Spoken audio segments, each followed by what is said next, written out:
সময়টা ছিল 2020 সাল, রাত 1:30টা। সেই ট্রাক চালক রতন আবার একই রাস্তা দিয়ে যাচ্ছিল। গভীর রাত, চারপাশ ফাঁকা, মাঝে মাঝে শুধু গাড়ি পারাপার হতে দেখা যাচ্ছে।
হঠাৎ সে তাকিয়ে দেখল একটা ভাঙা ছোট গাড়ি তার পেছনে আসছে।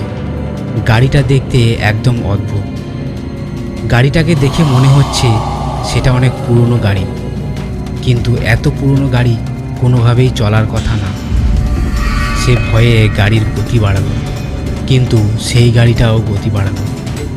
গাড়িটা আস্তে আস্তে তার পাশে এসে পৌঁছালো।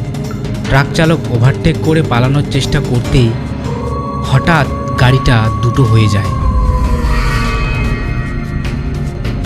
2 থেকে 4টে, 4টে থেকে অসংখ্য। চারদিক থেকে সেই ভাঙা গাড়িগুলো ট্রাকটাকে ঘিরে ফেলেছে। সামনে পিছনে, ডানে বামে শুধু সেই একই ভাঙা গাড়ি। সে যেদিকেই ট্রাক ঘোরায় সেদিকেই একটা না একটা গাড়ি চলে আসে, যেন তাকে কোথাও যেতে দেবে না।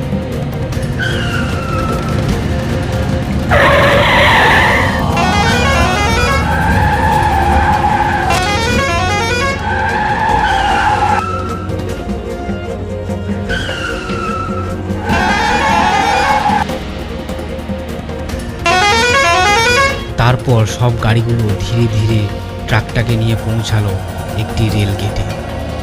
রেল গেটে যেতেই গাড়িগুলো সেখানেই থেমে যায় এবং রতনের ট্রাক রেল লাইনের মাঝ বরাবর আটকে পড়ে।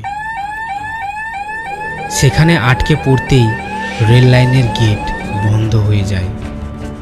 ট্রাক চালক বুঝতে পারে কিছু একটা ভয়ঙ্কর হতে চলেছে।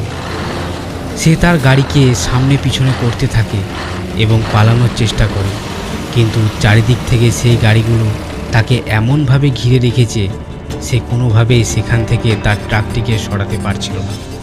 চারপাশে সব ভাঙা গাড়িগুলো একসাথে হেডলাইট জ্বালিয়ে দাঁড়িয়ে আছে। তারপর দূর থেকে শোনা গেল ট্রেনের হর্ন। ট্রাক চালক দরজা খুলে পালানোর চেষ্টা করে, কিন্তু দরজা খুলতে পারে না। আর ঠিক তখনই দ্রুত গতিতে ছুটে আসা সেই ট্রেন সজোরে ধাক্কা মারে ট্রাকে এবং ট্রাকটিকে ছিন্ন ভিন্ন করে দিয়ে চলে যায়।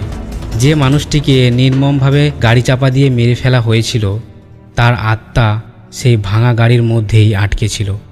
দিনের পর দিন, রাতের পর রাত সে শুধু অপেক্ষা করছিল কবে তার হত্যাকারী আবার সেই পথে ফিরবে।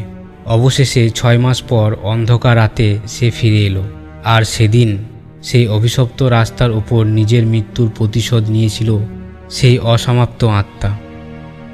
প্রতিশোধ সম্পূর্ণ হতেই ধীরে ধীরে মিলিয়ে যায় ভাঙা গাড়িটি এবং বহুদিন পর অবশেষে শান্তি পায় সেই মৃত চালকের আত্মা। এরকম নতুন নতুন ভৌতিক গল্প দেখতে আমাদের সঙ্গে থাকুন। আর চ্যানেল নতুন হয়ে থাকলে চ্যানেলটিকে সাবস্ক্রাইব করে রাখুন। ধন্যবাদ।